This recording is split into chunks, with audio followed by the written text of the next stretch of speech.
السلام علیکم۔ ہم ناول سٹارٹ کرتے ہیں۔ نمل باہر گھنے درختوں کی قطار کے ساتھ سڑک پہ سر جھکائے چلتا جا رہا تھا۔ بیگ کندھے پہ تھا اور ہاتھ جینز کی جیبوں میں تھے۔ سعدی، اس نے وہ آواز سنی تو قدم زنجیر ہوئے۔ وہ ٹھہرا، پھر دھیرے سے مڑا۔ دور 10-12 میٹر کے فاصلے پہ زمر کھڑی تھی۔ رات والے جھلملاتے سیاہ لباس پہ جیکٹ پہنے، گھنگریالے بال آدھے باندھے، وہ بہت دل گرفتہ سی اسے دیکھ رہی تھی۔ وہیں دور کھڑی ننگے پاؤں، اس سے چند قدم دور پیچھے اسامہ کھڑا تھا، مگر اس نے چہرہ جھکا رکھا تھا۔ سعدی کے چہرے پہ کرب سا ابھرا۔ زمر پہ اپنائیت بھری نظریں جمائے وہ بار بار کچھ کہنے کو لب کھولتا، پھر بند کر دیتا۔ پہلو میں گری مٹھیاں کبھی بھینچ لیتا، کبھی ڈھیلی چھوڑ دیتا۔ ننگے پاؤں کھڑی زمر نے سینے پہ بازو لپیٹے اور مغموم مسکراہٹ کے ساتھ اسے دیکھا۔ خدا حافظ کہے بغیر جا رہے تھے کیا؟ اور اس سلام کا کیا جو خدا حافظ سے پہلے کہنا تھا؟ سعدی اپنی جگہ سے نہیں ہلا، وہیں کھڑا اسے انہی مغموم نظروں سے دیکھتا رہا۔ دونوں کے درمیان کئی گز کا فاصلہ تھا۔ سلام، اس نے سر کے خم سے سلام کیا۔ آواز گیلی روکھی سی تھی۔ تم ہماری سلامتی چاہتے ہو تو جا کیوں رہے ہو؟ وہ ٹھہرے ہوئے انداز میں اونچا منہ کر کے بولی۔ نہیں رہ سکتا یہاں، وحشت ہوتی ہے مجھے، دل ٹوٹا ہوا ہے میرا۔ اور جب بولا تو الفاظ سرگوشی میں ادا ہوئے، مگر نگاہیں زمر پہ جمی رہیں۔ ان میں بے چارگی، خود ترسی، شکستگی، سب کچھ تھا۔ ایسا ہی ہوتا ہے جب 3 گولیاں لگتی ہیں اور سارے اپنے چھوڑ جاتے ہیں، تب ایسا ہی ہوتا ہے۔ وہ پکار کر بولی تھی، جیسے سب آپ کے بغیر مزے کر رہے ہیں اور صرف آپ تنہا اذیت کاٹ رہے ہیں۔ میں اس سے گزر چکی ہوں، تم گزر رہے ہو، چناؤ تمہارے ہاتھ میں ہے۔ وہ کرنا ہے جو میں نے 4 سال پہلے کیا تھا، سب کو اپنی زندگی سے باہر دھکیل کر دروازے بند کر کے خود کو اکیلا کرنا ہے، یا پھر دروازہ کھولنا ہے اور روشنی کو اندر آنے دینا ہے، کیونکہ کچھ لوگ اس قابل ہوتے ہیں کہ ان کے لیے پگھلا جائے۔ بولتے بولتے اس کو سانس چڑھنے لگی تھی، مگر اس پہ نگاہیں جمائے وہ کہے جا رہی تھی، تم نے چننا ہے، تم نے فیصلہ کرنا ہے۔ اپنے خاندان سے دور رہ کر خود کو جوڑ لو گے تو جاؤ، خدا حافظ کہہ کر نکل جاؤ، اور اگر میری غلطیوں سے سبق سیکھنا ہے تو واپس آؤ اور مجھے سلام کہو۔ وہ کہہ کر سینے پہ بازو لپیٹے کھڑی منتظر سی اسے دیکھتی رہی۔ اس کا دل اندر بہت زور سے دھک دھک کر رہا تھا۔ اگر وہ چلا گیا تو؟ میرے اندر کا زہر سب کو ہرٹ کرے گا اگر میں یہاں رہا تو۔ نہیں سعدی، بات یہ ہے کہ تمہیں نفرت ہے اس کام سے جو حنین نے کیا، کیونکہ تمہیں محبت ہے حنین سے۔ فیصلہ تم نے کرنا ہے، اس کے کام سے نفرت زیادہ شدید ہے یا اس کی محبت زیادہ شدید ہے؟ جس میں شدت زیادہ ہوگی وہ تم سے چناؤ کروا لے گی۔ سعدی نے خالی خالی آنکھوں سے اسے دیکھا اور اس کے عقب میں چہرہ موڑے کھڑے سیم کو۔ مجھے نہیں لگتا اب کسی کو میری ضرورت ہے، سب میرے بغیر رہنا سیکھ چکے ہیں۔ اسامہ نے جھکے چہرے پہ ایک آنسو لڑکا تھا۔ اسی لیے سب تمہیں اپنی زندگی میں واپس لانا چاہتے ہیں، ضرورت کے تحت نہیں۔ کسی کو تمہاری ضرورت نہیں ہے سعدی، مگر محبت کے تحت۔ اور کیا تمہیں ابھی تک سمجھ نہیں آیا کہ رشتے وہ زیادہ خالص ہوتے ہیں جن میں محبت ضرورت پہ حاوی ہو جائے؟ اور اس لمحے گھنے درختوں کی قطار کے قریب چھایا میں کھڑے سعدی یوسف کو اس دھندلی صبح سب کچھ صاف نظر آنے لگا تھا۔ ایک دم سے دماغ اور دل کے آئینے کی ساری گرد کسی نے ہاتھ پھیر کر صاف کر دی تھی۔ وہ چونک کر زمر کو دیکھنے لگا۔ وہ ابھی تک سینے پہ بازو لپیٹے کھڑی محبت بھری نظروں سے اسے دیکھ رہی تھی۔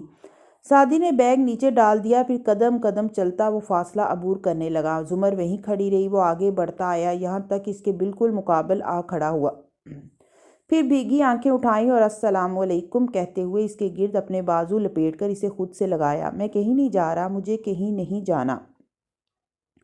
اسامہ خاموشی سے سعدی کی سابقہ جگہ تک آیا اور اس کا بیگ اٹھا کر گھر کی طرف بڑھ گیا۔ زمر نے اس سے علیحدہ ہوتے مسکرا کر نم آنکھوں سے اس کے چہرے پہ ہاتھ پھیرتے اسے دیکھا۔ Welcome home.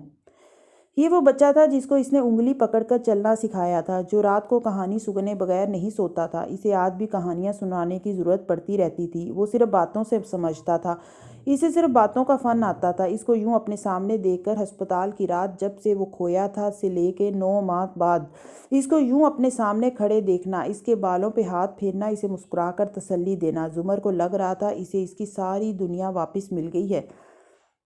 وہ پہلے سے دبلا پتلا ہو گیا تھا، کمزور، منہ کا زخم بھی قدرے مندمل تھا، مگر بہرحال موجود تھا۔ سچ سچ بتاؤ، کیا اس نے بہت زور کا مارا تھا تمہیں؟ وہ اس کی کوہنی تھامے گھر کی طرف ٹہلتے ہوئے واپس آتی اس سے پوچھ رہی تھی۔ سعدی نے چونک کر اسے دیکھا۔ کس نے؟ فارس نے؟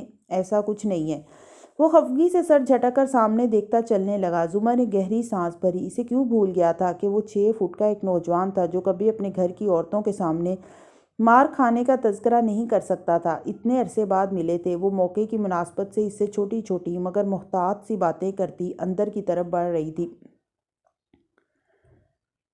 وہ زیادہ جواب نہیں دے رہا تھا، بس چپ تھا۔ وہ دونوں گیٹ سے اندر چلے گئے مگر اسامہ اس کا بیگ لیے وہیں پورچ کے کونے میں بیٹھا رہا۔ وہ کسی گہری فکرمند سوچ میں تھا۔ جب باہر سے کار اندر آتی دکھائی دی تب وہ جگہ سے اٹھا۔ فارس ڈرائیونگ ڈور کھولتا، چابی جیب میں اڑستا باہر نکل رہا تھا۔ اسے یوں بیٹھے دیکھ کر ابرو تعجب سے اکٹھے ہوئے۔ تم ادھر کیا کر رہے ہو؟ اسکول نہیں جانا؟ وہ لمبے ڈگ بھرتا اس تک آیا۔ سعدی بھائی گھر چھوڑ کر جا رہا تھا۔ شکر ہے زمر پھپھو نے روک لیا۔ اس نے ہلکے پھلکے انداز اور ہلکے دل کے ساتھ اطلاع دی۔ فارس کے ماتھے پہ بل پڑے، غصے سے اندر کھلتے بند دروازے کو دیکھا۔ جناب کا دماغ درست نہیں ہوا ابھی تک، 2 ہاتھ اور لگنے چاہیے تھے اسے۔ اس کی تو آج میں طبیعت صاف کرتا ہوں ماموں۔ سیم نے خفگی سے اسے دیکھا مگر وہ سر جھٹک کر اندر چلا گیا تھا۔ ڈائننگ ٹیبل پہ ناشتے کے برتن سجے تھے۔ ندرت تازہ پراٹھے لا کر رکھ رہی تھی۔ سعدی اب مسکرا کر ابا سے دھیمی آواز میں بات کر رہا تھا۔ فارس کو دور سے آتے دیکھا تو سر کو محض ذرا سا خم دیا۔ فارس لبوں میں مسکراہٹ جمائے اس تک آیا۔ اس کا کندھا زور سے دبایا۔ ویلکم ہوم سعدی، مسکرا کر کہتا اس کی طرف جھکا اور اس کے کان کے قریب سرگوشی کی۔ زیادہ ڈرامے کرنے کی ضرورت نہیں ہے ہیرو، واپس آ گئے ہو تو تمیز سے گھر میں رہو۔ ماں کا خیال ہے یا نہیں؟ اب کوئی الٹی سیدھی حرکت کی تو دیکھنا۔ برہمی سے اسے آہستہ سے سنا کر وہ سیدھا ہوا اور مسکراہٹ دوبارہ سے لبوں پہ طاری کیے آگے بڑھ گیا۔ سعدی گہری سانس لے کر رہ گیا۔ واقعی ویلکم ہوم۔ وہ اپنے کمرے میں آیا تو زمر کوٹ کے لیے تیار کھڑی تھی۔ اسے نظر انداز کیے آئینے کے سامنے کھڑی لپسٹک لگاتی رہی۔ وہ ہلکا سا کنگارا۔ اس ناشتے کا کیا کیا؟ زمر نے آواز کے ساتھ لپسٹک بند کی اور اس کی طرف گھومی۔ تم فجر پڑھنے گئے تھے یا تراویح؟ کیوں میری باتوں کو نظر لگاتی ہو؟ استغفر اللہ۔ اس نے کان کی لو کو چھوا۔ کہاں گئے تھے؟ وہ چپتی 3 نظریں اس پہ جمائے تفتیشی انداز میں پوچھ رہی تھی۔ تیسری بیوی کے پاس۔ زمر کے تاثرات بگڑے، ماتھے کی تیوریاں بڑھ گئیں۔ تو پھر ادھر ہی رہتے نا، وہ طنزیہ سر جھلا کر بولی تھی۔ وہ قدم قدم چلتا اس کے قریب آیا۔ میں اس امر کو یقینی بنانے گیا تھا کہ وہ دوبارہ میرے اور تمہارے کسی ناشتے کسی کھانے کے درمیان نہ آئے۔ وہ اس کی آنکھوں میں دیکھ کر اتنے اعتماد اور مان سے بولا کہ زمر کے تنے حساب ڈھیلے پڑے۔ بھوری آنکھوں میں امید سی چمکی۔ وہ اب کبھی بھی کوئی مسئلہ نہیں کرے گی، مجھ پہ اعتبار کرو۔ اس کی آنکھوں کا بھروسہ اور مان وہ پگھل گئی اور پھر ہلکا سا مسکرائی۔ وہ گئی ہے تو کوئی اور آ جائے گی، تم بھی تو عادت سے مجبور ہو۔ آپ کی انہی اداؤں کو دیکھ کر دل چاہتا ہے کہ بندہ جیل سے کبھی واپس ہی نہ آیا ہوتا۔ وہ خفگی سے کہتا پلٹ گیا تو وہ بے اختیار ہنس دی۔ 2 نمبر آدمی۔ وہ کمرے سے نکل گیا تو زمر نے ڈریسنگ ٹیبل کی اوپری دراز کھولی اور پیچھے ہاتھ ڈال کر کچھ باہر نکالا۔ سیاہ مخملی ڈبیاں جس پر زمانوں کی گرد پڑی تھی۔ زمر نے گرد جھاڑی اور اسے کھولا۔ اندر رکھی دمکتی ہوئی ہیرے کی لونگ ہر گرد اور آلائش سے پاک تھی۔ وہ مسکرا دی۔ اس نے لونگ کی ڈبی پرس میں ڈالی اور بال برش کرنے لگی۔ فارس غازی جب آج یا کل اسے یہ لونگ پہنے دیکھے گا تو اس کے کیا تاثرات ہوں گے؟ وہ اس کی وہ شکل دیکھنے کے لیے بے تاب تھی۔ زمر باہر آئی تو فارس سمیت باقی سب ناشتہ کر رہے تھے۔ اسے پہلے دوا لینا تھی سو کچن میں آئی۔ گول میز پہ حنین اکیلی چائے پی رہی تھی۔ ہنا تم ادھر؟ حنین نے چہرہ اٹھا کر اسے دیکھا۔ جی میں ادھر ہی ہوں، اسی گھر میں، لیکن کوئی بات نہیں اگر آپ مجھے بھول گئیں، کوئی بات نہیں اگر آپ کو میری کمی محسوس نہیں ہوئی۔ ہنا تو ہمیشہ سے پس منظر میں ہوتی ہے، یا اتنے مہینے تو وہ آپ کی نظر میں سعدی یوسف کے سیڈ ریمائنڈر کے طور پہ موجود تھی، اس کے لیزر ورژن کے طور پر، مگر اب وہ آ گیا ہے تو میں بھی اپنی پرانی جگہ پہ واپس آ گئی ہوں۔ رہیں آپ تو آپ کے لیے ہمیشہ سعدی سب کچھ تھا، صرف سعدی۔ سو آپ ناشتہ انجوائے کریں اور میرے لیے گلٹی فیل نہ کریں۔ مجھے اپنی بدصورت سچائیوں اور اپنے اندر موجود شیاطین کے ساتھ رہنا آ گیا ہے۔ وہ چائے کا مگ اور سیل اٹھا کر سادگی سے کہتی اس کے ساتھ سے نکل کر باہر چلی گئی۔ زمر بالکل خاموش سی ہو گئی تھی اور کچھ خفا بھی۔ اسے سمجھ نہیں آ رہا تھا کہ گھر کے ایک فرد کے راضی ہونے تک دوسرا کیوں ناراض ہو جاتا ہے۔ ہارون عبید اپنے آفس میں کنٹرول چیئر پہ بیٹھے چائے کا گھونٹ پیتے ہوئے چند کاغذات کا مطالعہ کر رہے تھے۔ اینک ناک پہ دھری تھی اور انہماک قابل دید تھا۔ موبائل بار بار بج رہا تھا۔ بالآخر انہوں نے اسے اٹھا ہی لیا۔ بولو بیٹا۔ آپ نے فارس سے کیا کہا ہے؟ وہ رو رہی تھی۔ انہوں نے گہری سانس لیتے ہوئے اینک اتاری۔ جو امین نے مجھے کہا تھا کہنے کو، یہی کہ تم ہسپتال اس لیے ہو کہ… خیر میں جانتا ہوں امین غلط بیانی کر رہا تھا، اور اگر تمہاری توجہ حاصل کرنے والے کام ختم ہو گئے ہوں تو گھر واپس چلی جاؤ، کسی کو معلوم ہوا تو نیا تماشا بنے گا۔ وہ سادہ اور مصروف انداز میں کہہ رہے تھے، بابا آپ ہمیشہ میرے ساتھ یہی کرتے ہیں۔ وہ روتے ہوئے چلائی تھی، آپ نے کبھی مجھے کچھ نہیں دیا، ہمیشہ میرا راستہ روکا، ہمیشہ مجھے ہرٹ کیا۔ آئی ہیٹ یو بابا، آئی ہیٹ یو۔ وہ روتے روتے اس نے کال کاٹ دی تھی۔ ہارون کا فون پکڑے ہاتھ کان سے لگا رہا تھا، گویا وہ شل سے ہو گئے تھے، ساکھ متجب۔ پھر سر جھٹک کر وہ دوبارہ سے کام کرنے لگے، مگر چہرے سے شدید ڈسٹرب لگ رہے تھے۔ بار بار فون اٹھاتے پھر رکھ دیتے۔ تم اس حد تک گر سکتے ہو میں سوچ بھی نہیں سکتی تھی۔ دروازہ دھاڑ سے کھلا اور جواہرات کاردار تیز تیز چلتی اندر آئی دکھائی دی۔ ہارون نے اکتا کر نظریں اٹھائیں۔ وہ میرون اور سفید لباس میں گہرے میک اپ اور جیولری پہنے، ایک طرف جتنی بنی سنوری ہوئی تھی، دوسری جانب آنکھوں میں اتنی سرخی تھی۔ وہ اکتا سے گئے۔ بیٹھ جاؤ جواہرات، آج کل تم لوگ کسی کو دھمکانے کی پوزیشن میں نہیں ہو۔ میں یہاں بیٹھنے نہیں آئی۔ میز پہ دونوں ہاتھ رکھے جھک کر وہ غرائی۔ تم لوگوں نے میری ویڈیو بنائی اور اب تمہاری بیٹی اس ویڈیو کو استعمال کرنے کی دھمکی دے کر گئی ہے۔ میں نے تم پہ بھروسہ کر کے تمہیں ایک کام کہا اور فصیح نے اسے ریکارڈ کر لیا۔ ہارون عبید سے بیت تحمل سے پیچھے ہو کر بیٹھے، اور وہ عمر اور تجربے کے اس دور سے نکل چکے تھے جہاں کیا کون سی ویڈیو مجھے نہیں معلوم جیسے الفاظ فوراً حیران ہو کر بولے جاتے ہوں۔ انہوں نے جواہرات کے الفاظ کو ذہن میں ترتیب دیا اور ساری تصویر واضح ہو گئی۔ اور میری بیٹی نے یقیناً یہ بھی بتایا ہوگا کہ کس صورت میں وہ اس ویڈیو کو استعمال نہیں کرے گی۔ ہاں بتایا تھا، ڈونٹ ٹیل می کہ تمہیں نہیں جانتے، لیکن یاد رکھنا میں ہاشم سے کچھ نہیں کہوں گی۔ اس نے اپنی مرضی سے آبی کو پرپوز کیا ہے۔ میز پر رکھی ہارون کی مٹھیاں زور سے بھنچ گئیں، ماتھے پہ بل در آیا، اور میرے کہنے سے وہ نہیں رکے گا۔ اس لیے اپنی بیٹی کو سمجھاؤ، شادی سے انکار کرنا ہے تو خود کرے اور اس ویڈیو کو ضائع کر دو ہارون، ورنہ جو میں کروں گی… کیا کرو گی تم؟ وہ کرسی دھکیل کر اٹھ کھڑے ہوئے، آنکھوں میں غصہ لیے جواہرات کو دیکھا۔ وہ ویڈیو ضائع نہیں ہوگی۔ اپنے بیٹے کو سمجھا دو کہ وہ میری بیٹی سے دور رہے، ورنہ میں اس کو تمہاری آنکھوں کے سامنے تباہ کر دوں گا۔ Now get out. آ جاتے ہیں دھمکیاں دینے، پہلے اپنے مسئلے سلجھاؤ۔ جواہرات برہم سی واپس مڑ گئی، اور جب تک وہ باہر نکلی ہارون بلند آواز میں بولتے رہے۔ کرسی پہ واپس گرتے ہوئے انہوں نے بے اختیار ٹائی کی ناٹ ڈھیلی کی۔ وہ شدید متفکر نظر آنے لگے تھے۔ اس سنہری دوپہر حنین اپنے کمرے میں لیپ ٹاپ کے سامنے بیٹھی مسکرا کر اسکرین کو دیکھ رہی تھی۔ کاپی نہیں ہو پا رہا تو کیا ہوا، میموری کارڈ تو میرے پاس ہے نا۔ میموری کارڈ کی فائلز کاپی نہیں ہوتی تھی، اس لیے بہت کوشش کر کے دیکھ لی تھی۔ اس نے سلاٹ سے کارڈ نکالا، پھر ایک ننھی سی پلاسٹک کی ڈبی جس کو اپنے کچھ میموری کارڈ سے اس نے خالی کر لیا تھا میں اسے ڈالا، اپنی الماری کھولی، لاک والے دراز میں اسے رکھ کر مقفل کیا اور چابی جوتوں کے خانے میں پیچھے پیچھے کر کے چھپا دی۔ پھر مسکرا کر واپس لیپ ٹاپ پہ آ بیٹھی۔ ان باکس کھولا۔ سیف سعدی یوسف کا پیغام ابھی تک ان باکس میں موجود تھا جس میں احمر کو اس نے ایڈمن بننے کی درخواست دی تھی۔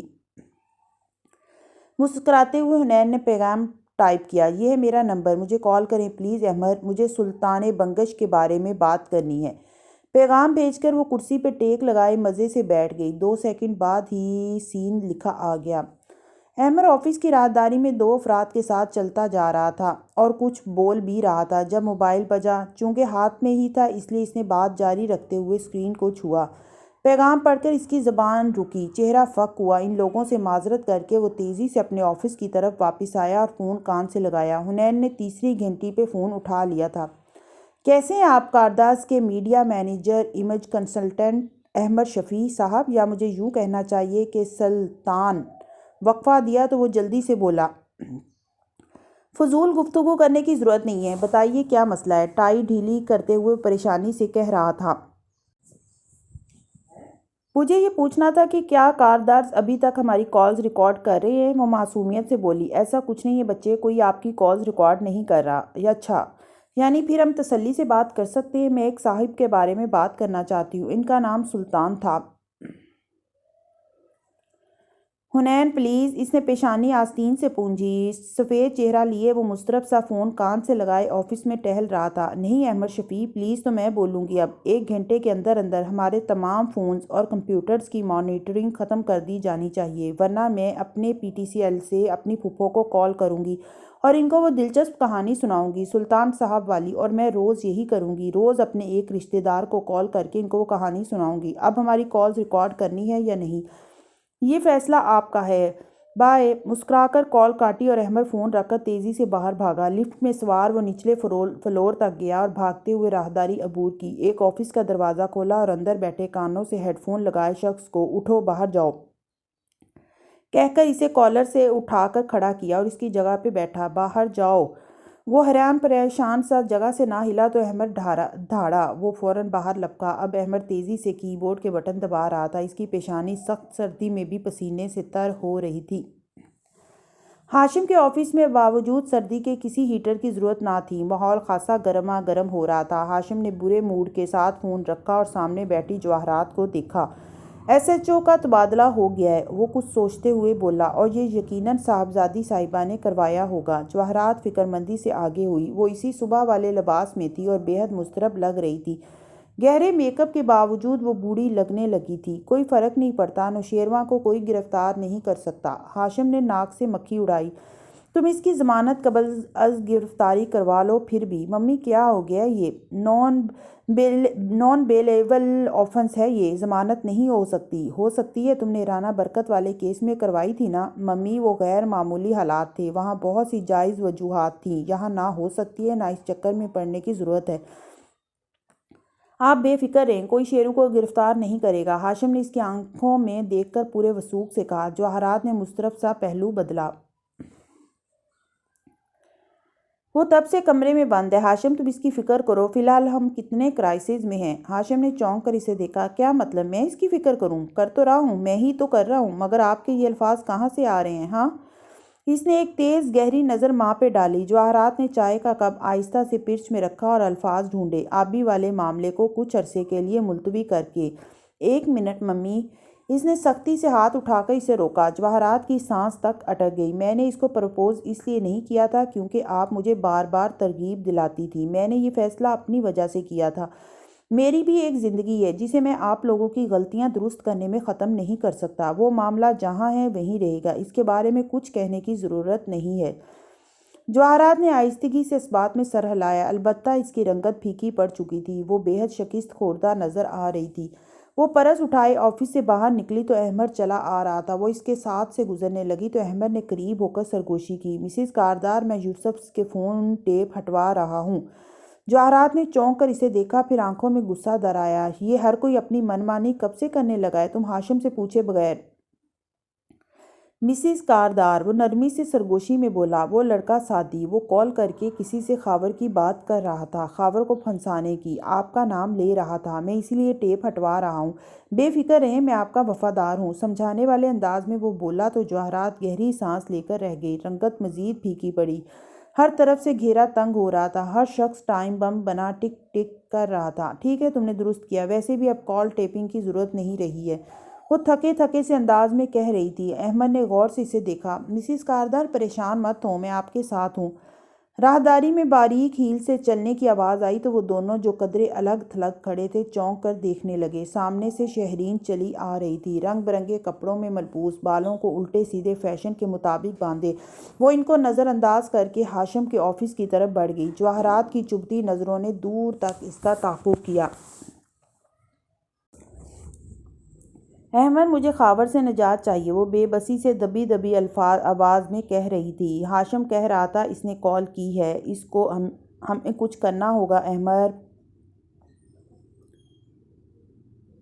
شام کا نیلگو اندھیرا ہر پل گہرا ہوتا جا رہا تھا۔ کالونی کے گھروں کے پورچ اور گیٹ کی بتیاں جلنے لگی تھیں۔ مغرب کی صدا بلند ہو رہی تھی، پرندے گھروں کو لوٹ رہے تھے۔ ایسے میں فارس غازی کالونی کی مسجد میں موجود تھا۔ سنگ مرمر کی چوکی پہ بیٹھا وہ جھک کر نل سے وضو کر رہا تھا۔ پانی اس کے کانوں کی لو اور تھوڑی سے ٹپک رہا تھا اور نظریں جھکی ہوئی تھیں۔ پاؤں دھو کر وہ سیدھا کھڑا ہوا، پھر سویٹر کے آستین برابر کرتا کم صحن کی طرف بڑھ گیا۔ مسجد دھیرے دھیرے نمازیوں سے بھر رہی تھی۔ اسے پہلی صف میں جگہ نہیں مل سکی، شاید اس نے کوشش ہی نہیں کی، ابھی اتنی جلدی اتنے آگے کھڑے ہونے کی ہمت نہ تھی۔ تیسری صف میں وہ دو نمازیوں کے درمیان کھڑا ہو گیا، پیر سے پیر ملا لیا۔ ارد گرد موجود لوگوں کی اکثریت کو وہ نہیں جانتا تھا، علاقہ نیا تھا، ابھی جان پہچان میں وقت لگنا تھا۔ اس اجنبی ہجوم میں وہ تنہا تھا، لوگ بولتے باتیں کرتے صفیں برابر کر رہے تھے، وہ بھی سر جھکائے کھڑا تھا۔ امام صاحب نے تکبیر تحریمہ پڑھی تو اس نے کانوں تک ہاتھ اٹھاتے اللہ اکبر کہتے بازو سینے پہ باندھے۔ اب وہ قدرے پرسکون انداز میں عربی کلمات پڑھنے لگا، دھیرے دھیرے بے چین دل کو قرار آ رہا تھا۔ سلام پھیر کر جب ہر شخص کو جانے کی جلدی تھی اور سر جھکائے دو زانوں وہیں کتنی ہی دیر بیٹھا رہا۔ میں اچھا آدمی نہیں ہوں، مانتا ہوں، سر جھکائے وہ دل ہی دل میں کہہ رہا تھا۔ میرے ارادے برے تھے، یہ بھی مانتا ہوں، میں خاور کو قتل کرنا چاہتا تھا، اس نے میرے بے گناہ بھائی اور معصوم بیوی کو مارا تھا۔ میں ہاشم و جواہرات میں سے کسی اس ایک کو قتل کرنا چاہتا تھا جس نے اس قتال کا حکم دیا تھا، اسی لیے میں کہتا تھا زمر سے کہ ہم الگ ہو جائیں گے، مگر اب ایسا نہیں ہوگا۔ میں خاور کا فیصلہ اللہ آپ پر چھوڑتا ہوں، نہ میں اس کے پیچھے جاؤں گا، نہ اس کے خلاف کچھ کروں گا۔ رہا ہاشم تو میں اس کی جان نہیں لوں گا، خیر آپ جانتے ہیں میں کیا کروں گا اس کے ساتھ، مگر اب میں کسی کی جان نہیں لینا چاہتا۔ انصاف چاہیے مجھے، عدالت نہیں دے گی، جانتا ہوں، خود لینا پڑے گا، مانتا ہوں، مگر ہاں اب میں اس سے الگ نہیں ہونا چاہتا۔ اب میں خوش ہوں، اب میں ٹھیک ہوں، اب روشنی نظر آنے لگی ہے، اب لگتا ہے کہ میرا ٹوٹا ہوا دل جڑ جائے گا۔ محبت کتنی محبت سے ہیل کر دیتی ہے ہمیں، اے اللہ۔ سر جھکائے چہرے پہ ہاتھ پھیر کر اٹھا تو نمازیوں کا ہجوم تتر بتر ہو چکا تھا۔ وہ چپ چاپ مسجد سے نکل آیا، جوتے پہنے اور ٹھنڈی خوشگوار ہوا میں چلتا ہوا گھر کا فاصلہ عبور کرنے لگا۔ اس کا چہرہ پہلے سے پرسکون اور مطمئن لگتا تھا، اس کے جوگرز میں مکید پیر تارکول کی سڑک عبور کر رہے تھے، تیز تیز، اور شاید گزرے برسوں کا فاصلہ بھی طے کر رہے تھے۔ نیلگوں اندھیرا بڑھتا ہی جا رہا تھا۔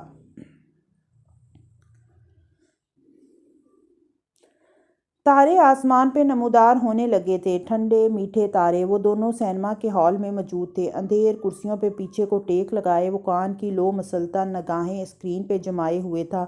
گاہے بگاہے ساتھ بیٹھی زرتاشا کو بھی دیکھ لیتا، جو بالوں کو ہیئر بینڈ میں مکید کیے ہاتھ میں پکڑے بسکٹ وقفے وقفے سے کھاتی انہماک سے اسکرین کو دیکھ رہی تھی۔ یہ مر جائے گا۔ کچھ دیر بعد وہ بے چینی سے بولا، فلم اسے بور کر رہی تھی۔ زرتاشا نے چونک کر اسے دیکھا۔ آپ نے دیکھ رکھی ہے پہلے؟ وہ ناراض ہوئی تھی۔ نہیں یار، صاف پتہ چل رہا ہے۔ اچھا ویسی شکل مت بناؤ، اسے دیکھو۔ زرتاشا نے خفگی سے سر جھٹک کر چہرہ واپس موڑا تو وہ گہری سانس بھر کر رہ گیا۔ چند لمحے بعد انٹرمیشن کا نشان ابھرا اور ہال کی بتیاں جل اٹھیں، لوگ اٹھ اٹھ کر باہر جانے لگے۔ وہ دونوں وہیں بیٹھے رہے، 3-4 لڑکوں کا گروہ ان کی قطار میں آگے بڑھتا ان تک آ رہا تھا، گویا اب ان کے سامنے سے تنگ سی جگہ سے گزر کر جائے گا۔ وہ فارس کی دائیں طرف سے آ رہے تھے، سو فارس نے جوگرز لمبے کر کے نچلی قطار کی نشست پہ رکھے اور سینے پہ بازو لپیٹے قدرے نیم دراز ہو گیا۔ لڑکے رک گئے، جان گئے کہ وہ نہیں چاہتا وہ اس کی بیوی کے سامنے سے گزر کر جائیں۔ وہ واپس مڑ گئے۔ آپ کو میری بات یاد ہے، مجھ سے نہیں لڑیں گے، میرے لیے لڑیں گے۔ وہ مسکرا کر اس کو دیکھتے ہوئے بولی، اس کی آنکھیں چمک رہی تھیں۔ فارس نے ہلکے سے کندھے اچکائے۔ لڑتا تو ہوں تم سے، جانتی ہوں، مگر اس دن آپ نے روبینہ آنٹی کے سامنے میری حمایت کی کہ زرتاشا نے ایسی کوئی بات نہیں کہی تھی، حالانکہ میں نے کہی تھی۔ وہ میکے میں کوئی بات سے بات نکلنے والے ایشو کا تذکرہ کرنے لگی۔ مجھے پتہ ہے تم نے کہی تھی اور تمہیں نہیں کہنی چاہیے تھی۔ زرتاشا ہر وقت دوسروں کے معاملات میں کمنٹس نہیں دیتے، اور ٹیکسٹ اور فون کالز پہ تو یہ کام کبھی نہیں کرتے۔ فونز پہ باتیں صرف بگڑتی ہیں کیونکہ پوری سمجھ نہیں آتی، لیکن جب کبھی تم خاندان میں کسی کے بارے میں کوئی بات کیا کرو تو اس کو آن کیا کرو، اس کے لیے لڑا کرو، اس پہ ڈٹ جایا کرو، کسی خالہ، پھوپھی یا بھابھی کے ڈر سے مکر نہ جایا کرو کہ میں نے کسی کو نہیں بتایا، میں نے تو کچھ نہیں کہا وغیرہ۔ بات کو اس کے گھر پہنچایا کرو۔ مانا کہ میری غلطی تھی، مگر آپ نے ان کے سامنے میری حمایت کی تھی، مجھے اچھا لگا تھا، وہ نرم مسکراہٹ کے ساتھ کہہ رہی تھی۔ فارس نے پھر ہلکے سے کندھے اچکائے۔ تم غلط بات کرو گی یا صحیح، میں دنیا کے سامنے ظاہر ہے تمہیں سپورٹ کروں گا۔ اگر آپ اپنے گھر کی لڑکیوں کو ان کی غلطیوں کے لیے معاف کر کے ان کو سپورٹ نہیں کر سکتے، ان کا ہاتھ تھام کر ان کو ان کے پورے قد کے ساتھ کھڑا نہیں کر سکتے، تو آپ کیسے مرد ہوئے؟ انسان تو بہت سے ہوتے ہیں، مرد کوئی کوئی ہوتا ہے۔ بس اتنا بتا دیں کہ یہ فلم والا مرد مرے گا تو نہیں؟ وہ مسکراہٹ دبا کر بولی۔ میں اول تو اسے مرد مانتا نہیں ہوں، دوم ہاں یہ مر جائے گا۔ نہیں، میں نے یہ فلم نہیں دیکھ رکھی، میں نے صرف ریویو میں ساری کہانی صبح پڑھ لی تھی۔ وہ یوں ہی نیم دراز ٹیک لگائے مسکرا کر بتا رہا تھا، تاکہ آپ میری فلم خراب کر سکیں۔ اس کی آنکھوں میں پھر سے ناراضگی ابھری۔ مجھے ایک قدم آگے رہنا اچھا لگتا ہے زرتاشا۔ مغرب پوری طرح ڈھل چکی تھی۔ اس کے جوگر سڑک کو گویا اپنے نیچے لپیٹتے تیز تیز فاصلہ عبور کر رہے تھے۔ سبز بیلوں سے ڈھکا بنگلہ سامنے تھا۔ وہ گہری سانس لے کر ماضی کی یادوں کو ذہن سے جھٹکتا اندر داخل ہوا۔ وہ لاؤنج میں وہی لوگ تھے جو روز ہوتے تھے، مگر آج لگتا تھا سب کے چہروں پہ مسکراہٹیں ہیں۔ راہداری سے گزرتے وہ کچن کے کھلے دروازے میں ذرا دیر کو ٹھہرا۔ سعدی سلیب کے ساتھ کھڑا تھا۔ وہ سر جھکائے مسکرا کر سامنے کرسی پہ بیٹھی زمر کو سن رہا تھا، جو دھیرے دھیرے بتا رہی تھی۔ پھر ہم نے فارس کے کیس کے دنوں میں، پرانی کتھائیں، طویل قصے۔ زمر کی اس کی طرف پوچھتی۔ سعدی نے بھی نہیں دیکھا تھا۔ وہ ایک ثانیے کو ٹھہرا، پھر اسے آواز دی، سعدی۔ سعدی نے چونک کر سر اٹھایا۔ زمر نے بھی گردن موڑی۔ فارس کو دیکھ کر اسے پرس میں رکھی لونگ یاد آئی۔ او ابھی تک نہیں پہنی؟ اپنی بھول پہ افسوس ہوا۔ اپنا پاسپورٹ مجھے دے دو، اس نے عجلت میں پوچھا، گویا زیادہ دیر مخل نہیں ہونا چاہتا تھا، مگر مخل کرنے کا بہانہ بھی چاہیے تھا۔ وہ میں نے ڈسپوز آف کر دیا ہے، بے فکر رہیں۔ سعدی نے سر کو جنبش دی کر تسلی کروائی۔ فارس کے ابرو تعجب سے اکٹھے ہوئے۔ کیا مطلب ڈسپوز آف کر دیا ہے؟ میں نے کہا تھا میں اسے خود ڈسپوز آف کروں گا۔ وہ صباحت نے اپنا کیریئر داؤ پہ لگا کر تمہارے لیے بنوایا تھا۔ تمہیں یقین ہے وہ کسی کے ہاتھ نہیں لگے گا؟ اس نے فکرمندی سے پوچھا تھا۔ اس کے اتنے ٹکڑے کیے تھے کہ اب وہ نہیں ملے گا کسی کو، فکر نہ کریں۔ سعدی نے ہاتھ اٹھا کر تسلی دی۔ مگر فارس وہ کہہ رہا ہے تو اس پہ بھروسہ رکھو۔ زمر کی بات پہ اس نے اچھا جی کہہ کر سر کو خم دیا اور برے موڈ کے ساتھ آگے بڑھ گیا۔ وہ دونوں پھر سے باتوں میں لگ گئے تھے۔ آپ اکیلے نہیں ہیں۔ 2 قدم آگے بڑھا تھا کہ سیم کے کمرے کے دروازے پہ کھڑی حنین نے پکارا۔ وہ رکا، غور سے اسے دیکھا۔ اگر تم سمجھتی ہو کہ میں جیلس ہو رہا ہوں تو میں سمجھتی نہیں ہوں، مجھے یقین ہے۔ خیر ہے، ہوتا ہے ایسے۔ الفاظ کے برعکس اس کا لہجہ شگفتہ نہ تھا، چہرے پہ عجیب ویرانی تھی۔ کہہ کر وہ پلٹ گئی اور سیم کے بیڈ پہ آ بیٹھی۔ وہ ٹیوشن جاتا تھا اس وقت، اداس اور ویران۔ یکایک دروازہ بند ہو کر لاک ہونے کی آواز آئی تو حنا نے چونک کر سر اٹھایا۔ فارس دروازہ مقفل کر کے کرسی لے کر اس کے سامنے آ بیٹھا اور آگے ہو کر غور سے اسے دیکھا۔ حنین، کیا مسئلہ ہے؟ سیم نے مجھے نہیں بتایا، مگر تمہاری اور سعدی کی کیا لڑائی چل رہی ہے؟ ڈھیلی سی فرنچ چوٹی بنائے، کٹے بال ماتھے پہ بکھیرے، زرد چہرے والی حنین کی آنکھیں ڈبڈبائیں۔ آپ تو ہمیشہ 2 قدم آگے رہتے ہیں، آپ کو ابھی تک کسی نے نہیں بتایا؟ کیا؟ مجھے واقعی نہیں پتا۔ وہ ٹھٹکا تھا۔ حنا بھیگی آنکھوں سے اسے دیکھتی رہی۔ وہ آپ کو بتا دے گا بھائی، وہ بتا دے گا اور آپ مجھ سے نفرت کریں گے۔ فارس چند ثانیے بغور اس کی آنکھوں کو دیکھتا رہا۔ کیا کیا ہے تم نے؟ الفاظ ہموار اور پرسکون تھے، مگر سوال قیامت تھا۔ ایسے ہی قیامت کے دن اور اس سے پہلے قبر میں پوچھا جائے گا۔ کیا کیا ہے تم نے حنین؟ کیا کر کے آئی ہو؟ میں کیا کہوں گی؟ آنسو اس کی آنکھوں سے پھسل رہے تھے۔ کسی کو قتل کیا ہے؟ اس نے سادگی سے پوچھا۔ نہیں تو؟ حنا کی گردن نفی میں ہلی۔ پھر ہر چیز ٹھیک ہو سکتی ہے۔ بتاؤ مجھے، کیا کیا ہے تم نے؟ اس نے نرمی سے پوچھتے ہوئے حنا کے ہاتھ تھامے۔ وہ ٹھنڈے یخ ہو رہے تھے، گویا برف کے ٹکڑے ہوں۔ 21 سال کی دبلی پتلی کمزور اداس سی وہ لڑکی ہلکے ہلکے سے کانپ رہی تھی۔ آنسو مسلسل تھوڑی سے نیچے لڑک رہے تھے۔ آپ مجھ سے نفرت کریں گے؟ نہیں کروں گا، اس نے تسلی دی۔ میں نے ایگزام میں چیٹنگ کی تھی، میں نے او سی پی صاحب کو۔ وہ ہچکیوں کے درمیان سر جھکائے بتاتی رہی۔ وہ توجہ سے سنتا رہا۔ کتھا ختم ہوئی تو حنا نے بھیگا چہرہ اٹھایا۔ حنین، وہ گہری سانس لے کر بولا، انسان زندگی میں بہت کچھ کرتا ہے، غلط صحیح، اچھے برے کام سب کرتا ہے انسان۔ ہر چیز کو تجربہ سمجھ لیا کرو۔ ٹھیک ہے تم سے غلطی ہوئی، لیکن تم نے توبہ کر لی نا، بات ختم ہو گئی۔ وہ سوچ سوچ کر بول رہا تھا۔ احمد شفیع جانتا ہے، اس نے ہمارے گیٹ پہ آ کر مجھے دھمکی دی تھی۔ فارس یکدم سیدھا ہو کر بیٹھا، گویا بری طرح چونکا تھا۔ اس نے یہ کتھا بھی سنا ڈالی۔ یہ کب کی بات ہے؟ جب آپ سری لنکا تھے۔ وہ لب بھینچ کر رہ گیا۔ خیر میں اس سے لے لوں گا ہر چیز، وہ کسی کو نہیں بتائے گا، وہ آپ کو وہ سارے ثبوت نہیں دے گا، اس کا تو باپ بھی دے گا۔ حنین چپ ہو گئی۔ اس کا باپ؟ خیر کسی اور کے راز کھولنے سے پہلے ایک اور بات۔ اس نے اب کی بار سر نہیں جھکایا، اب سر اٹھا کر بات کرنی تھی، آنکھوں میں دیکھ کر، اس کے ہاتھ پہ اپنے کمزور ہاتھوں کی گرفت مضبوط کر کے۔ میں نے کچھ اور بھی کیا ہے جس کی وجہ سے بھائی مجھ سے ناراض ہے۔ اور وہ کیا ہے؟ وہ بنا پلک جھپکے اس کی آنکھوں میں دیکھ رہا تھا۔ آپ نے مجھے منع کیا تھا مگر میں بہت اکیلی تھی، مجھے کوئی اپنا دوست نہیں لگتا تھا۔ میں ہاشم بھائی سے ٹیکسٹ پہ بات کرتی تھی۔ اسے لگا فارس کے ہاتھ اس کے ہاتھ سے پھسلنے لگے ہیں۔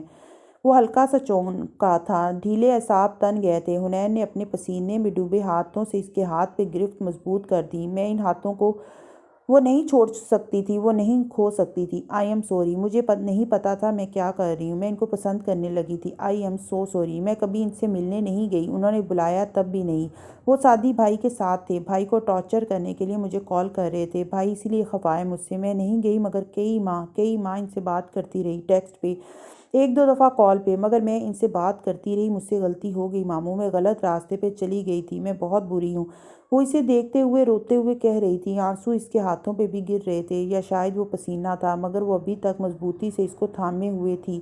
وہ بالکل خاموش ہو گیا تھا، چپ۔ پھر اس نے نظریں جھکا لی۔ حنین وحشت سے اسے دیکھنے لگی، دل ڈوبنے لگا۔ اور پھر فارس نے آہستہ سے اپنے ہاتھ نکال لیے، اس کے گیلے ہاتھ تنہا رہ گئے۔ وہ شل بیٹھی رہ گئی۔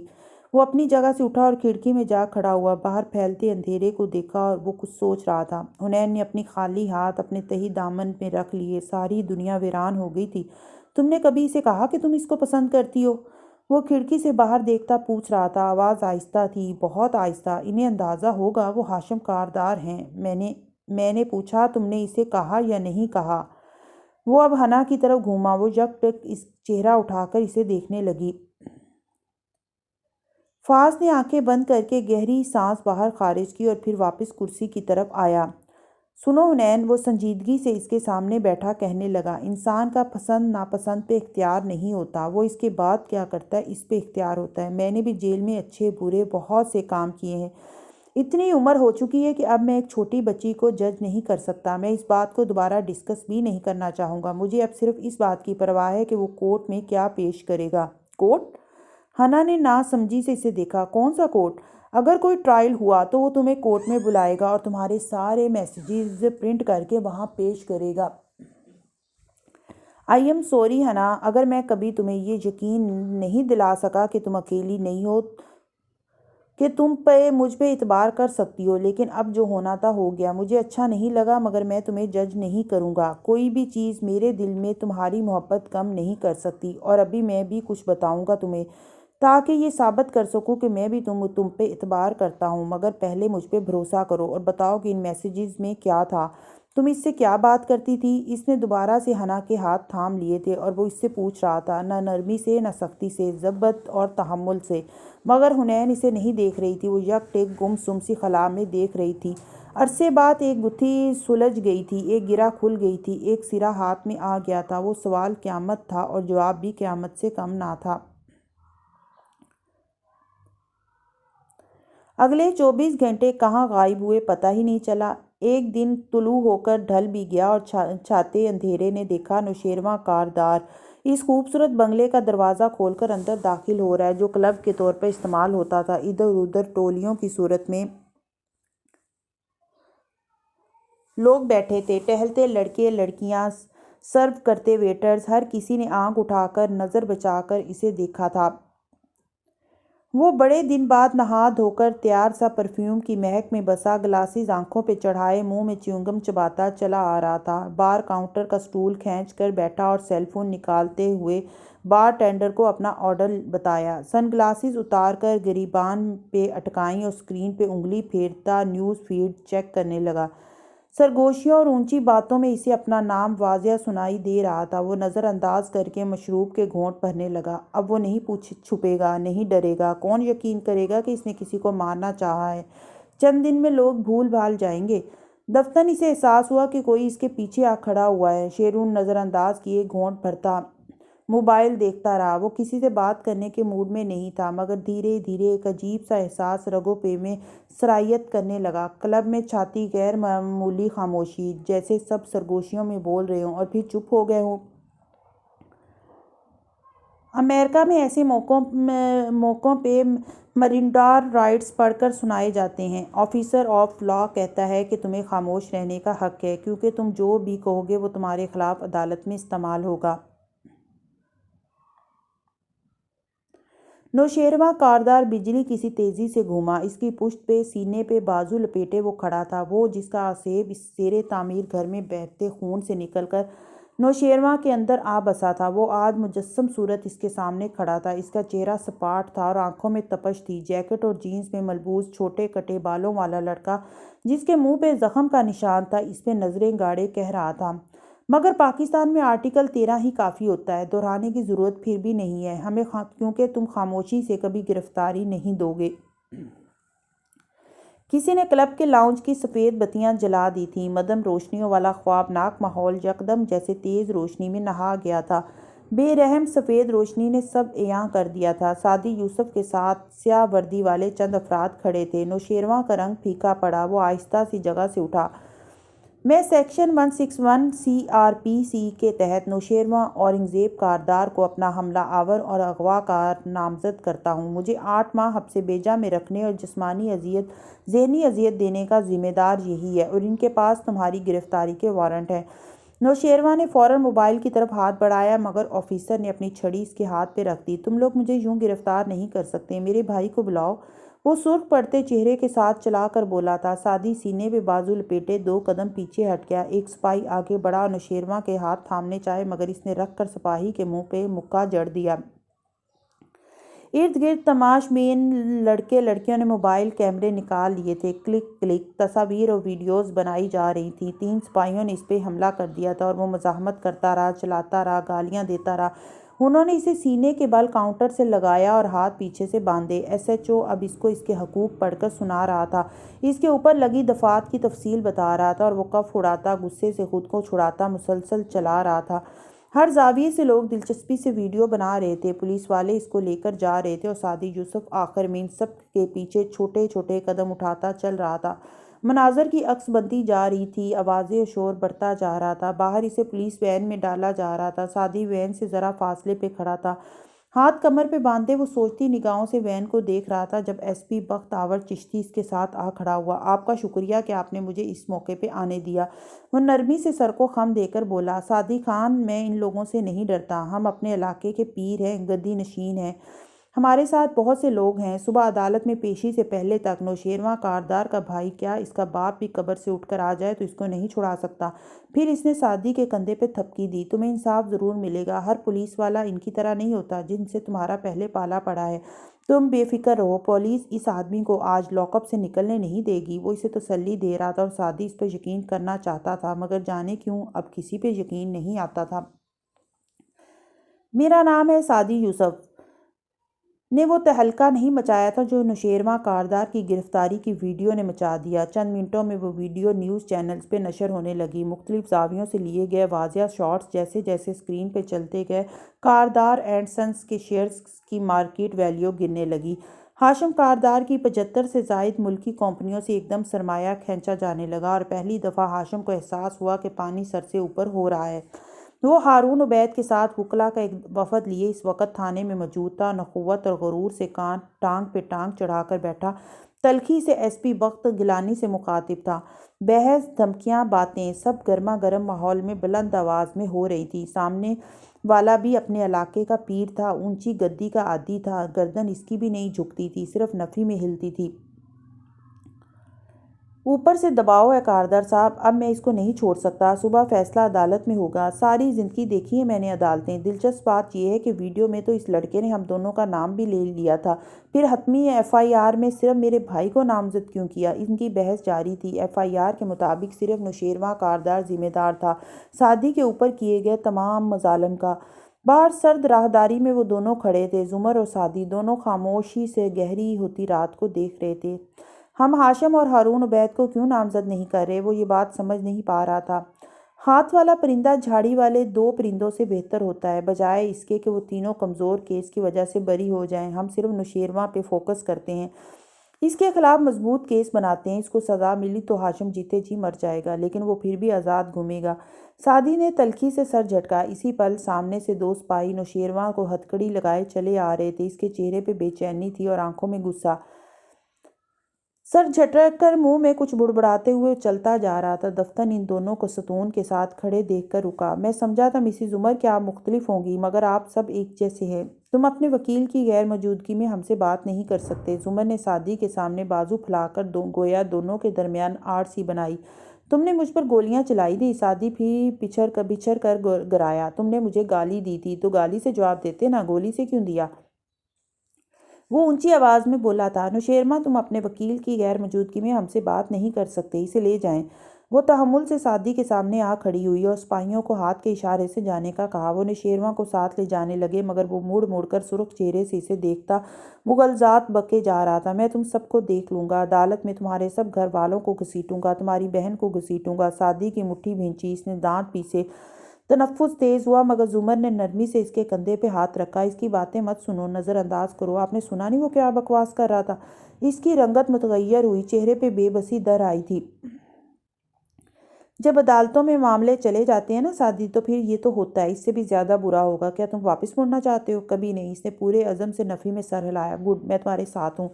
اس نے نرمی سے اس کا ہاتھ دبا کر کہا۔ سعدی گہرے گہرے سانس لیتا خود کو پرسکون کرنے لگا۔ وہ راہداری کے سرے پہ ایس ایچ او کے کمرے کے دروازے پہ ہارون عبید نکلتے دکھائی دیے۔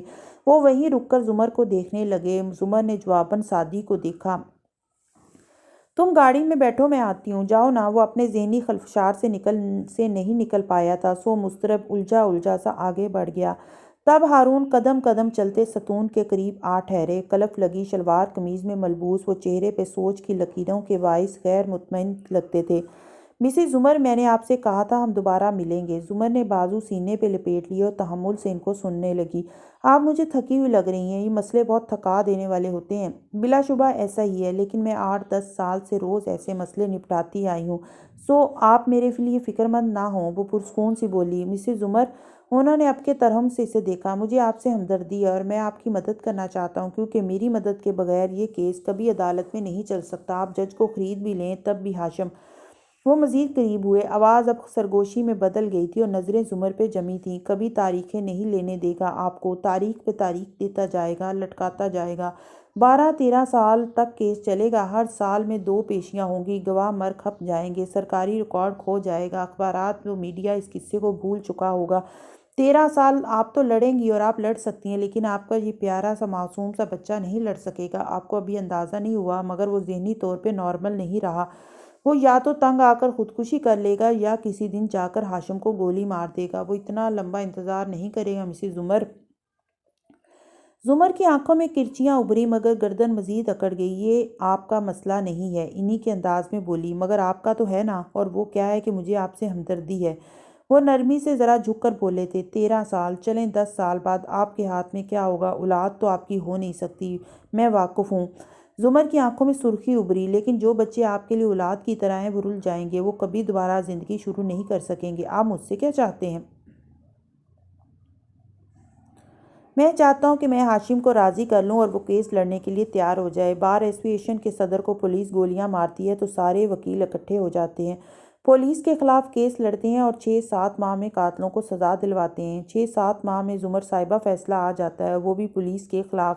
اس ملک میں جہاں فیصلے آنے میں برسوں لگ جاتے ہیں، مگر کیسے؟ کیونکہ وکیل چاہتے تھے کہ فیصلہ آئے۔ اس ملک میں اگر وکیل نہ چاہے تو کوئی فیصلہ نہیں آ سکتا، چاہے اس کے حق میں ہو یا خلاف ہو۔ ہاشم چاہے گا تو کیس چلے گا، ورنہ نہیں چلے گا، اور ہاشم کو صرف میں راضی کر سکتا ہوں اور کوئی شخص یہ کام نہیں کر سکتا۔ آپ کی وہ نئی رفیق صاحبزادی صاحبہ بھی نہیں۔ اب آپ بتائیے، کیا میں راضی کروں ہاشم کو؟ اب کہ وہ پرسکون لگتے تھے، ذرا مسکرا کر ہمدردی سے اس کی آنکھوں میں جھانکا۔ اور یقیناً بدلے میں مجھے کچھ کرنا ہوگا۔ بتائیے کیا کروں میں، جس کے بدلے میں آپ یہ عنایت کریں گے میرے اوپر؟ آپ فارس کو چھوڑ دیں۔ آسمان سے کوئی تارا زور سے ٹوٹ کر گرا تھا، گویا کسی فرشتے نے کسی باتیں اچکنے والے شیطان کو دے مارا ہو۔ تارا تھا یا آگ کا گولا، زمین پہ گر کے ہر شے کو بھسم کر گیا تھا۔ میں فارس کو چھوڑ دوں؟ وہ چند لمحے سنجیدگی سے ان کی آنکھوں میں دیکھتی رہی، پھر ایک دم ہنس دی۔ وہ بھی ہلکے سے ہنس دی۔ مگر میں سنجیدہ ہوں مسز عمر، فارس کو آپ کچھ دے تو سکتی نہیں ہیں، ویسے بھی آپ گردے کی مریض ہیں، آپ کی زندگی کم رہ گئی ہے، اللہ آپ کو زندگی دے، میری تو یہ دعا ہے۔ مگر حقیقت پسندی کا مظاہرہ کریں، آپ پہلے ہی جس شخص کی زندگی میں بوجھ بنی ہوئی ہیں اس سے نکل جائیں، اور جس بچے سے آپ محبت ہے اس کو اس بوجھ سے آزاد کر دیں۔ ہارون صاحب، اس نے مسکراہٹ دبائے چمکتی آنکھوں سے انہیں دیکھا۔ آپ اپنی بیٹی کے لیے اتنی تگودود نہ کریں تو اچھا ہے۔ اس کی تو ہاشم سے شادی ہو رہی ہے نا، نوشیروان سے ذکر سنا تھا۔ میرا خیال ہے اس کے مسئلے سنبھالنے کے لیے ہاشم کاردار کافی ہے۔ اور رہی میں تو، بائیں کندھے سے لٹکتے پرس کو اتار کر دائیں پہ منتقل کرتے وہ مسکرا کر بولی، جو میرا ہے وہ میرا رہے گا۔ ایک آخری چمکتی نظر ان پہ ڈال کر وہ مڑ گئی۔ ہارون نرم مسکراہٹ کے ساتھ اسے جاتے دیکھتے رہے۔ چند لمحوں بعد سڑک پہ گاڑی دوڑ رہی تھی۔ ڈرائیونگ کرتا سعدی کچھ کہہ رہا تھا اور وہ کھڑکی کے باہر بھاگتے پولز اور بتیاں دیکھ رہی تھی۔ اس کی آنکھوں کی جوت بجھ چکی تھی اور گود میں رکھے پرس میں ہاتھ ڈالا ہاتھ مسلسل اندر موجود ڈبی کھول رہا بند کر رہا تھا۔ ٹک ٹک ٹک، ننھے تارے جیسے ہیرے والی لونگ کی ڈبی کا ڈھکن بار بار گرنے اٹھنے کے باعث مدھم سی آواز نکالتا تھا۔ ٹک ٹک ٹک۔ ہاشم رات کے 1:30 بجے تھانے سے گھر چلا آیا۔ پولیس اتنے دباؤ اور جنگل کی آگ کسی پھیلتی خبر کے بعد کسی صورت نوشیروان کو رہا نہیں کر سکتی تھی۔ اب مزید کوشش کرنا خود کو ایک جابر اور قانون شکن بااثر آدمی ظاہر کرنا تھا۔ ہاشم کاردار کے سفید کالر کو یہ گوارا نہ تھا۔ ایک لڑکا جس کو میں نے اپنے چھوٹے بھائی کی طرح ٹریٹ کیا، باہر میڈیا کے نمائندوں کے مائکس کے سامنے چہرہ کیے کار کا دروازہ کھولے لڑکا کھڑا کہہ رہا تھا، جس کی بازیابی کے لیے سب سے زیادہ کوشش میں نے کی، وہ ذرا سے جائیداد کے تنازع کے باعث میرے بھائی کو اپنے کیس میں دھکیل رہا ہے۔ مجھے سوچ کر بھی شرم آتی ہے۔ یو نو واٹ، میں نے اپنی ساری زندگی قانون کی بالادستی کی نظر کی ہے۔ میں اس موقع پہ اپنے عہدے اور طاقت کا ناجائز استعمال کر کے اپنے بھائی کو بغیر عدالت میں پیشی کے نہیں چھڑاؤں گا۔ اگر اس کا نام FIR میں ہے تو پھر وہ اورنگزیب کاردار کا بیٹا ہی کیوں نہ ہو۔ اس کو قانون کے تقاضوں کو پورا کرنا ہوگا۔ ہم ان لوگوں میں سے نہیں ہیں جو دولت یا طاقت کی فراوانی کے باعث خود کو فرعون سمجھنے لگتے ہیں اس لیے کہ ہم پیسے والے ہیں۔ ہمارے اوپر انگلی اٹھانا بہت آسان ہے۔ یو نو واٹ، اب مزید میں ان لوگوں کو غریب کارڈ نہیں کھیلنے دوں گا۔ صبح ہم عدالت جا رہے ہیں اور اپنے بھائی کو وہیں سے چھڑوا کر گھر لائیں گے۔ ہمیں انصاف چاہیے۔ انصاف صرف غریب کے بچے کو نہیں چاہیے ہوتا، ہمیں بھی چاہیے۔ اور ہاتھ ہلا کر بس کا اشارہ کرتا کار میں بیٹھ گیا۔ مائک اس کے تعاقب میں جھکے مگر گارڈ کار کا دروازہ بند کر چکا تھا۔ ٹائرز حرکت میں آئے اور کار زن سے آگے بڑھ گئی۔ مور چال کے لاؤنج میں وہ سب بیٹھے ٹی وی اسکرین پر چلتا نوشیروان کا کلپ دیکھ رہے تھے۔ حنین وہاں نہیں تھی۔ سعدی خاموش تھا اور زمر ابا کو بتا رہی تھی کہ کس طرح نوشیروان اس وقت لاک اپ میں بیٹھا ہے۔ ہفتے 10 دن میں وہ رہا ہو جائے گا۔ 2 دن بعد وہ ملک سے باہر ہوگا اور اگلے 15 سال وہ واپس نہیں آئے گا اور تم دونوں پیچھے سے پیشیاں بھگتانا۔ فارس نے اپنا کافی کا مگ اٹھاتے ہوئے نہایت پرسکون انداز میں اطلاع دی، ویلکم ٹو پاکستان۔ زمر اور سعدی پر ایک اچھا سوری والی نظر ڈال کر کندھے اچکاتا مگ ہونٹوں سے لگاتا وہ آگے بڑھ گیا تو زمر پہلو بدل کر رہ گئی۔ نہیں نکلے گا وہ باہر۔ سعدی اس کے جانے کے چند منٹ بعد ایک دم سے بولا تھا اور پھر اسی طرح اٹھ کر سیڑھیوں کی طرف بڑھ گیا۔ اس کے تاثرات عجیب سے ہو رہے تھے۔ زمر بس اس کو دیکھ کر رہ گئی، پھر بے اختیار سر جھٹکا، جیسے کسی کی آواز کو، سور جیسی آواز کو ذہن سے جھٹکا ہو۔ آپ اسے اس بوجھ سے آزاد کر دیں، وہ ٹھیک ہو جائے گا، وہ سعدی ہے، وہ چند دن میں ٹھیک ہو جائے گا اور ہمیں انصاف ضرور ملے گا۔ وہ خود کو تسلی دینے لگی۔ دل سیاہ آسمان میں بار بار ڈوب کر ابھر رہا تھا۔